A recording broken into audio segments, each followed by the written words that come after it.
여러분께 은혜 받으신 하나님 말씀은 마태복음 21장 1절에서 9절까지 말씀입니다. 마태복음 21장 1절에서 9절까지 말씀 함께 한 목소리로 합독하겠습니다. 그들이 예루살렘에 가까이 가서 감람산 벳박에 이르렀을 때 예수께서 두 제자를 보내시며 이르시되 너희는 맞은편 마을로 가라. 그리하면 곧 매인 나귀와 나귀 새끼가 함께 있는 것을 보리니 풀어 내게로 끌고 오라. 만일 누가 무슨 말을 하거든 주가 쓰시겠다 하라. 그리하면 즉시 보내리라 하시니 이는 선지자를 통하여 하신 말씀을 이루려 하심이라. 일렀을 때 시온의 딸에게 이르기를 내 왕아 내게 임하나니 그는 겸손하여 나귀 곧 멍에 매는 짐승의 새끼를 탔도다 하라 하였느니라. 제자들이 가서 예수께서 명하신 대로 하여 나귀와 나귀 새끼를 끌고 와서 자기들의 겉옷을 그 위에 얹음에 예수께서 그 위에 타시니 무리의 대다수는 그들의 겉옷을 길에 펴고 다른 이들은 나뭇가지를 베어 길에 펴고 앞에서 가고 뒤에서 따르는 무리가 소리 높여 이르되 호산나 다윗의 자손이여 찬송하리로다. 주의 이름으로 오시는 이여 가장 높은 곳에서 호산나 하더라. 아멘. 오늘 함께 봉독한 마태복음 21장 말씀 본문으로 해서 순종을 통해 이루신 구원의 역사라는 제목으로 함께 말씀 나누기를 원합니다. 여러분 오늘은 종려주일입니다. 참고로 다음 주일이 부활주일이고요. 오늘은 종려주일입니다. 종려주일이 뭐냐면 이제 예수님께서 십자가에 달리시기 위해서 예루살렘 성전에 다 오십니다. 그리고 예루살렘 성전에 들어가실 때 아까 말씀드렸던 것처럼 이스라엘 백성들이 성전에 들어오시는 예수님께 호산나 종려나무까지를 흔들며 예수님을 환영했던 것을 기념하는 주일이 바로 이 종려주일입니다. 그래서 오늘 종려주일이 시작해서 고난주간 예수님의 마지막 일주일이 시작이 되는 것입니다. 오늘 우리가 읽은 이 마태복음 21장 말씀 본문이 바로 이 종려주일의 배경이 되는 이야기입니다. 예수님께서 이 예루살렘 성에 다 오셔서 제자 2명에게 특별한 지시를 하십니다. 저 건너편 마을에 가서 나귀와 나귀 새끼를 데려와라. 그러고 그걸 끌고 오자 그 새끼 나귀를 타고 드디어 예루살렘 성에 입성을 하시는 장면입니다. 지금 예수님께서 예루살렘 성에 가시는 이유가 있었죠. 십자가에 달리기 위해서 저와 여러분들을 온 인류를 구원하기 위해서 예루살렘 성에 가시는 길이었습니다. 그야말로 이 구원의 역사를 이루기 위해 중요한 순간이었습니다. 근데 오늘 말씀을 잘 보면 그 중요한 순간 가운데 정말 순종으로 그 주님의 역사에 함께 동참했던 이들이 있습니다. 오늘 함께 이 말씀을 통해서 이 각자 자리에서 순종했던 이들을 통해 우리도 오늘 우리가 살아가는 이 땅에서 하나님의 구원의 역사를 이루며 나아가기를 주님의 이름으로 축복합니다. 아멘. 먼저 예수님과 함께했던 2명의 제자들이 있었습니다. 예수님께서 예루살렘 성에 가까우자 제자들 12명 중에 특별히 2사람을 부릅니다. 그리고 그 둘에게 특별한 지시를 하십니다. 말씀 함께 볼까요? 1절부터 3절까지 말씀. 그들이 예루살렘에 가까이 가서 감람산 벳박에 이르렀을 때에 예수께서 2 제자를 보내시며 이르시되 너희는 맞은편 마을로 가라. 그리하면 곧 매인 나귀와 나귀 새끼가 함께 있는 것을 보리니 풀어 내게로 끌고 오라. 만일 누가 무슨 말을 하거든 주가 쓰시겠다 하라. 그리하면 즉시 보내리라 하시니. 아멘. 오늘 말씀 보시면 그들이 예루살렘 가까이 가서 감람산이라는 곳에 이르렀다라고 말씀합니다. 지도 한번 보면서 할까요? 지도 한번 보여주실래요? 지중이 세대구다살. 감람산은 이 보시면 그림인데 그 왼쪽에 있는 성이 예루살렘 성입니다. 그리고 오른쪽이 약간 언덕처럼 보이는 산이 감람산이고 그 감람산에 있는 게 벳박에라는 마을입니다. 감람이라는 뜻은 올리브를 뜻하거든요. 그래서 다른 지도 한번 보여주실래요? 다른 지도 보여주시면 이렇게 템플 제루살렘이 있고 오른쪽에 벳바게, 또 넘어가 베다니. 근데 좀 휘어서 잘 안 보이니까 그 언덕에 마운트 오브 올리브라고 써 있습니다. 올리브산. 이게 바로 감람산이었습니다. 예수님께서 마지막 기도하셨던 이곳이 바로 겟세마네 동산, 이 감람산이고요. 나중에 부활하신 예수님께서 승천하신 그곳도 이 감람산, 바로 예루살렘 동쪽에 있었던 작은 동산이었습니다. 이 감람산 남쪽에 베다니와 벳바게라는 마을이 있었습니다. 그야말로 이제 예루살렘 성 다 와서 마지막 이제 다 다르신 예수님이셨습니다. 이 벳바게까지 오신 예수님께서 제자들 2명을 부르셔서 얘기하시죠. 저 건너편 마을에 가면 나귀와 나귀 새끼가 있을 것이다. 그것들을 끌고 와라. 그리고 누가 왜 가져갑니까? 하면 간단하죠. 주가 쓰시겠다 하라 라고 말씀을 합니다. 오늘 말씀에 이 2명의 제자가 누구인지 우리는 알 수 없습니다. 왜냐하면 그냥 2명이라고만 나와 있습니다. 마태복음, 마가복음, 누가복음 모두 기록되어 있는데요. 다 누군지는 안 나오고 그냥 2사람이라고만 나와 있습니다. 여러분, 이 제자들 12명 중에 2사람 누가 갔었을 것 같나요? 베드로? 아시나요? 베드로가 들으셨나요? 베드로라고 말한 이유가 있을 거예요. 왜냐? 베드로가 그야말로 무식하고 용감한 사람이라고 우리가 알고 있기 때문입니다. 왜냐하면 예수님이 뭐라고 말씀하시든 그냥 아멘 하고 순종하고 올 만한 사람이 베드로이기 때문에 그렇게 답했을 거라고 생각합니다. 아마도 예수님이 보시기에 2명 보내실 때 아무나 보내지 않으셨을 것 같아요. 그래도 믿음직한 사람, 내가 말하면 그대로 순종할 사람은 아마도 보내셨지 않을까 생각합니다. 왜냐하면 오늘 이 예수님의 지시가 간단해 보이지만 사실 생각하면 그렇게 쉽지 않을 수 있습니다. 제자들이 이런 생각하지 않았을까요?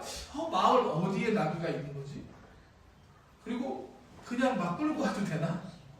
제가 누군가에 가서 저기 구립병원의 주차장에 차 한 대 있으니까 끌고 오세요라고 하면 누가 뭐라고 하면 그냥 목사님이 쓰신다고 합니다 하면 여러분 끌고 올 수 있으실까요? 안 됩니다. 그러면 안 됩니다. 하지만 예수님이시니까 아마 제자들의 마음도 이러한 생각이 들었을 거예요. 하지만 그럼에도 불구하고 그들은 예수님의 말씀에 순종했습니다. 우리도 때로는 믿음의 길을 가다 보면 하나님의 일에 동참하기 위해서 때로는 내 생각과 방법, 내 계산으로는 답이 나오지 않는 순간이 있습니다.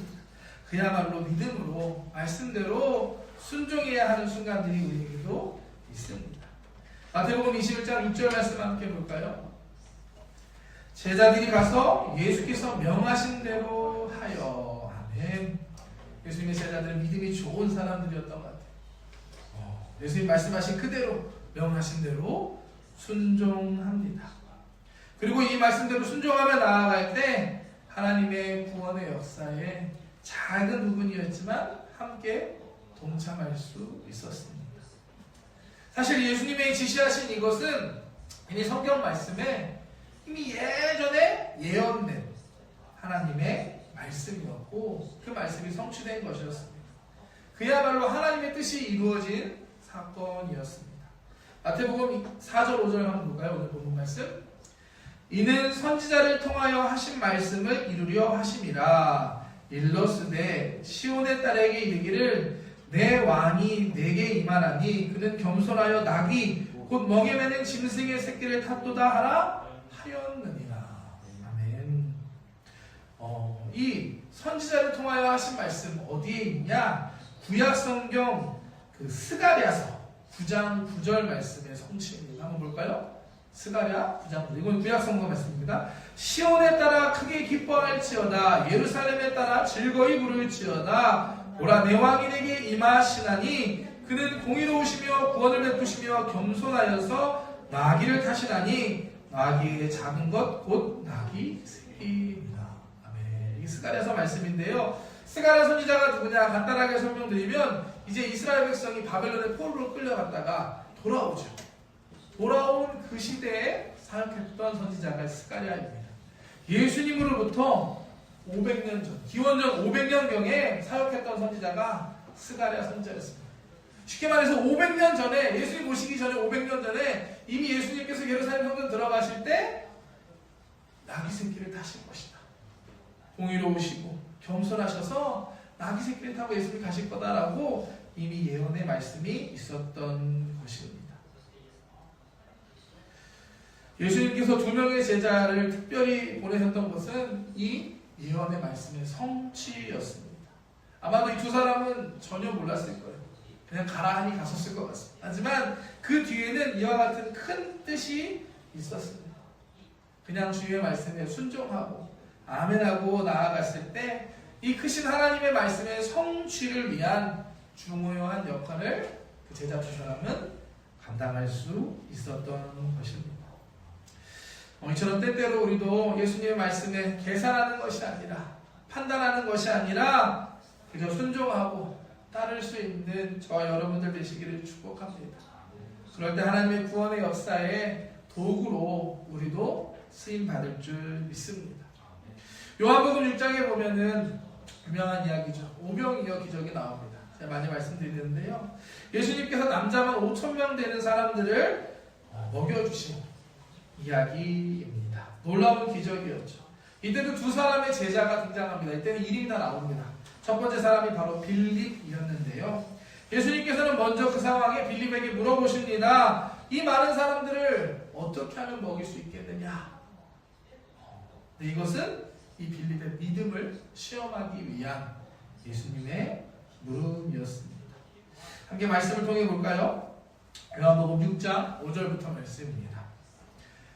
예수께서 눈을 들어 큰 무리가 자기에게로 오는 것을 보시고 빌립에게 이르시되 우리가 어디서 떡을 사서 이 사람들을 먹이겠느냐 하시니 그렇게 말씀하신 분 친히 어떻게 하실지를 아시고 빌립을 시험하고자 하심이라. 빌립이 대답하되 각 사람으로 조금씩 받게 할지라도 200데나리온의 떡이 부족하리이다. 아멘. 예수님께서 빌립을 시험하기 위해 물어보십니다. 이 많은 사람 우리가 어떻게 먹을 수 있겠느냐? 오늘 말씀 보면 재밌는 게 예수님은 이미 어떻게 하실지 다 알고 계셨어요. 하지만 빌립의 믿음을 시험하기 위해 이와 같이 하셨습니다. 빌립이 대답하죠. 참 똑똑했던 사람인 것 같습니다. 계산이 빨랐던 사람인 것 같습니다. 여기 200데나리온이라고 나오는데요. 한 데나리온은 한 사람의 일당 정도였습니다. 지금 생각하면 간단하게 생각해서 잊지만 해요. 그럼 200데나리온은 200만 원 되겠죠. 200만 원을 5,000명으로 나누면 얼마가 되는지 아십니까? 계산 빠지신 분 계신가요? 400엔입니다. 계산이 되지 않나요? 400엔 정도는 그래도 부족하지만 온이 먹일 수 있을 거잖아요. 계산이 빠른 거예요. 5,000명 정도 있고 이 정도 돈이 필요합니다. 한 사람은 400엔 정도는 있어야 먹이지 않겠습니까? 근데 어떻게 할 수 있겠습니까? 라고 부정적인, 계산적인, 인간적인 대답을 빌립은 했습니다. 사실 이거는 똑똑한 대답이었고 현실적인 이야기였어요. 하지만 예수님께서 원하셨던 답은 아니었던 것 같습니다. 근데 그때 또 다른 제자 한 명이 등장하죠. 안드레라는 사람이었어요. 안드레. 아마 계산을 좀 어두웠던 사람인 것 같습니다. 볼까요? 말씀? 8절과 9절 말씀 보겠습니다. 제자 중 하나 곧 시몬 베드로의 형제 안드레가 예수께 여짜오되 여기 한 아이가 있어 보리떡 5개와 물고기 2마리를 가지고 있나이다. 그러나 그것이 많은 사람에게 얼마나 되겠사옵나이까. 네. 인간적으로 생각한다면 안드레가 갖고 오니 한 아이의 도시락, 물고기 2마리, 보리떡 5개. 정말 아무 의미 없는 걸 수 있습니다. 하지만 주님께서 어떻게 먹을 수 있을까 했을 때 먹을 걸 찾았던 안드레의 순종하는 모습을 우리는 볼 수 있는 말씀입니다. 예수님께서 사람들 먹인다고 하니까 어쨌든 최선을 다해서 먹을 걸 찾았던 안드레였습니다. 그야말로 그 말씀에 순종했던 안드레입니다. 결국 이 안드레가 찾아온 이 도시락을 통해서 예수님께서 놀라운 기적을 이루십니다. 놀라운 하나님의 기적의 도구로 사용하셨던 것입니다. 예수님의 말씀이 우리 가운데 임할 때 너무 똑똑하게 계산하는 것보다 그냥 믿음으로 순종하고 우리가 할 수 있는 최선을 할 수 있는 저와 여러분 되시기를 주님의 이름으로 축복합니다. 우리는 5,000명 먹일 능력 없습니다. 하지만 내게 있는 것 주님께 드립니다. 순종하며 드릴 때 하나님께서 놀라운 역사를 이루실 줄 믿습니다. 이와 같은 믿음으로 순종하는 여러분 되시기를 축복합니다. 아멘. 두 번째, 오늘 본문 말씀에 순종했던 또 다른 한 사람이 있습니다. 본문 말씀에 정확하게 나오진 않는데 분명히 있었습니다. 누구냐? 예수님이 타신 나귀의 주인입니다. 이 사람도 예수님의 말씀 주가 쓰시겠다 할 때 아멘하고 순종했던 사람이었습니다. 마가복음 말씀 보면 조금 더 이 사람의 모습이 등장하는데 마가복음 말씀 한번 볼까요? 11장 4절 7절 말씀. 제자들이 가서 본즉 나귀 새끼가 문 앞 거리에 매여 있는지라 그것을 푸니 거기서 있는 사람 중 어떤 이들이 이르되 나귀 새끼를 풀어 무엇하려느냐 하매 제자들이 예수께서 이르신 대로 말하는데 이에 허락하는지라. 제자들이 직접 가서 보니까 진짜로 문 앞에 이렇게 나귀가 묶여 있는 거예요. 말씀하신 대로 풀려고 하니까 거기 있는 사람들이 어이 뭐 어디 가져갑니까? 당연히 그러겠죠. 그때 예수님 말씀대로 주가 쓰시겠다. 그러자 이에 허락했습니다. 이 사람도 누군지 우리는 알 수 없어요. 하지만 분명한 건 이 사람도 예수님 말씀을 듣고 허락하고 내어드렸습니다. 주님께서 쓰시겠다고 하실 때 아멘 쓰시옵소서 순종하며 내어드렸던 것입니다. 주님의 필요에 순종으로 주님의 역사에 동참했던 사람이었습니다. 주님의 일을 하기 위해서 하나님의 일을 하기 위해서 헌신이 필요합니다. 때로는 물질도 필요하고요. 때로 우리가 시간을 드리고 우리의 힘을 들여서 섬기고 봉사하는 것 또한 필요합니다. 우리가 이렇게 헌신하며 주님께 드릴 때 하나님의 역사가 이루어진다는 사실을 믿으시길 축복합니다.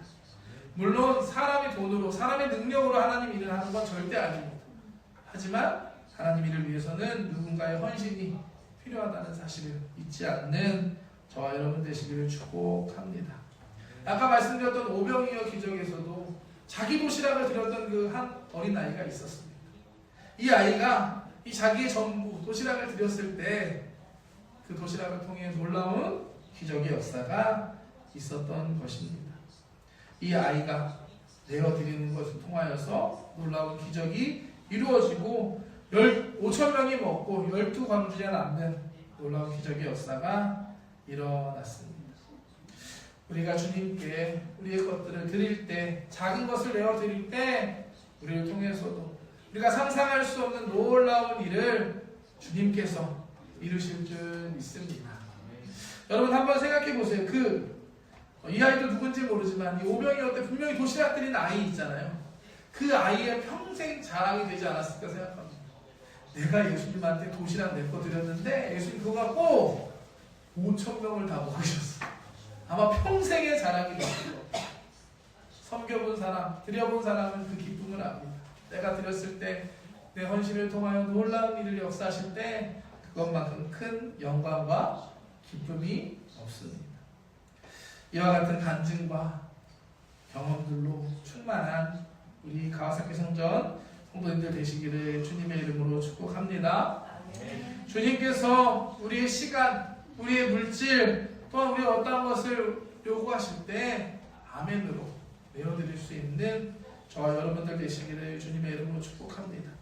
우리가 드리는 그 물질, 그 헌신을 기쁘게 받으시고 놀라운 구원의 역사를 우리를 통해 이루실 줄 믿습니다. 마지막으로 예수님의 십자가의 길, 그 구원의 역사 가운데 함께한 존재가 있었습니다. 마지막 뭐냐? 새끼 나귀입니다. 정말 아무것도 아닌 존재죠. 어린 새끼 나귀였습니다.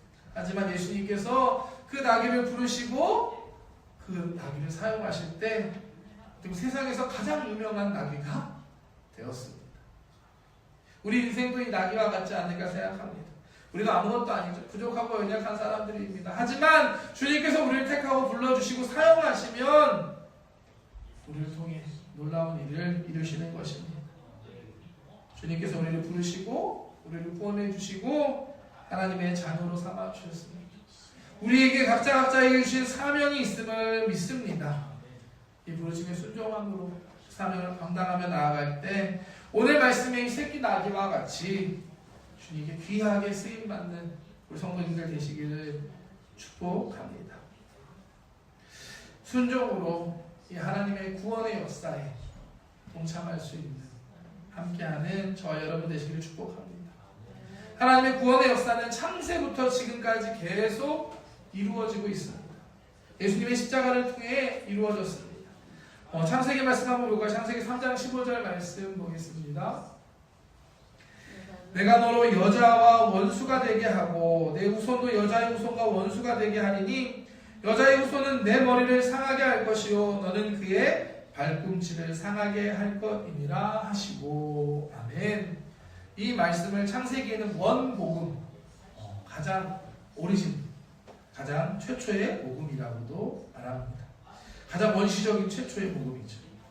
아담과 하와가 범죄한 이후에 선악과를 따먹게 한 뱀에게 하나님께서 말씀하시는 말씀입니다. 심판의 말씀입니다. 여기에 나오는 여자의 후손, 마리아를 통해 태어나신 예수님을 의미하는 거고요. 뱀의 후손은 사탄 마귀를 의미합니다. 예수님께서 뱀의 머리를 상하게 하시고 뱀이 예수님 발꿈치를 상하게 한다. 이것은 예수님의 십자가 고난 그리고 부활을 상징하는, 비유하는 말씀입니다. 이처럼 예수님의 십자가, 예수님의 구원의 역사는, 하나님의 구원의 역사는 창세기 태초부터 이미 예언되었고 시작된 것입니다. 예수님의 십자가, 우리를 위한, 이 인류 구원을 위한 하나님의 구원의 계획이고 방법이었습니다. 예수님께서도 이 하나님의 뜻에 순종함으로 우리의 구원을 이루어 주신 것입니다. 빌립보서 2장 6절부터 8절 말씀 보여주실래요? 그는 근본 하나님의 본체시나 하나님과 동등됨을 취할 것으로 여기지 아니하시고 오히려 자기를 비워 종의 형체를 가지사 사람들과 같이 되셨고 사람의 모양으로 나타나사 자기를 낮추시고 죽기까지 복종하셨으니 그 십자가에 죽으십니다. 로마서 5장 19절 말씀 볼까요? 다음 말씀도 보여주세요. 한 사람이 순종하지 아니함으로 많은 사람이 죄인 된 것 같이 한 사람이 순종하심으로 많은 사람이 의인이 됩니다. 아멘. 십자가의 구원의 역사가 이루어지기 위해 우리 예수님의 순종이 있었습니다. 자기를 낮추시고 죽기까지 복종하셨습니다. 예수님의 순종을 통해 많은 사람이 의인으로 구원받고 하나님의 자녀가 된 것입니다. 지금도 여전히 십자가의 구원의 역사는 우리 가운데 계속되고 있습니다.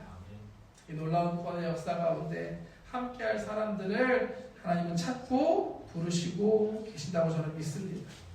오늘 본문의 나귀 새끼와 같이 주님의 거룩한 십자가 구원의 역사에 함께 쓰임받는 저와 여러분들, 우리 강학사기 성전 되기를 주님의 이름으로 축복합니다. 주님께서 우리에게 어떤 것을 요구하실 때 믿음으로 순종하고 내어드릴 수 있는 우리 모두가 되기를 축복합니다. 그게 축복의 길이고 그게 생명의 길이고 우리의 순종을 통해서 하나님 놀라운 구원의 역사를 이루실 줄 믿습니다. 지금도 그 역사는 계속되고 있다고 믿습니다. 예수님 말씀하실 때, 하나님께서 말씀하실 때 계산하고 판단하는 것이 아니라 아멘으로 순종할 수 있는 저와 여러분 되기를 축복합니다. 주님 필요하신 것이 있다면 필요하신 것에 기쁨으로 감사함으로 나아갈 수 있는, 내 것을 내어드릴 수 있는 저와 여러분들 되시길 축복합니다. 우리가 각자의 삶의 자리에서 믿음으로 순종의 길을 걸어갈 때 오늘 말씀에 예수님을 태운 어린 나귀와 같이 우리를 통해서 놀라운 하나님의 일을 이루실 줄 믿습니다. 이 마지막 때 일본 땅에 살고 있는 우리에게 하나님 사명 주셨다라고 믿습니다. 내가 만나는 그 영혼들을 구원할 사명, 우리 가족을 위한 사명이 우리에게 있습니다. 우리가 순종할 때 우리를 통해 그 구원의 역사를 이루실 줄 믿습니다. 순종할 수 있는 저와 여러분 되시기를 주님의 이름으로 축복합니다. 기도하겠습니다. 사랑의 하나님 감사합니다. 하나님 오늘도 우리가 함께 주님 말씀을 나눴습니다. 예수님께서 예루살렘 성에 들어가실 때 그 가운데 함께했던 순종의 사람들에 대한 말씀을 나누었습니다. 하나님, 우리에게 믿음을 더하여 주시옵소서. 우리도 오늘 말씀에서 나오는 제자들과 같이 또한 주님께 나귀를 내어드렸던 나귀 주인과 같이 순종의 사람 되기를 소망합니다. 또한 하나님, 우리가 어린 나귀와 같이 주님께 귀하게 쓰임받을 수 있는 한 사람 한 사람 되게 하여 주시옵소서. 우리가 순종하며 나아갈 때 주님께서 우리를 통해 놀라운 일을 행하시고 놀라운 구원의 역사를 이루실 줄 믿습니다. 주님, 우리가 여기 있사오니 말씀하여 주시옵시고 주님 우리를 통해 일하여 주시옵소서. 순종할 수 있는 믿음을 주님 우리에게 허락하여 주시옵소서. 오늘 이 시간 기도합니다. 주님, 우리 가운데 함께하여 주시고 말씀하여 주시옵소서. 감사드리며 예수님의 이름으로 기도합니다.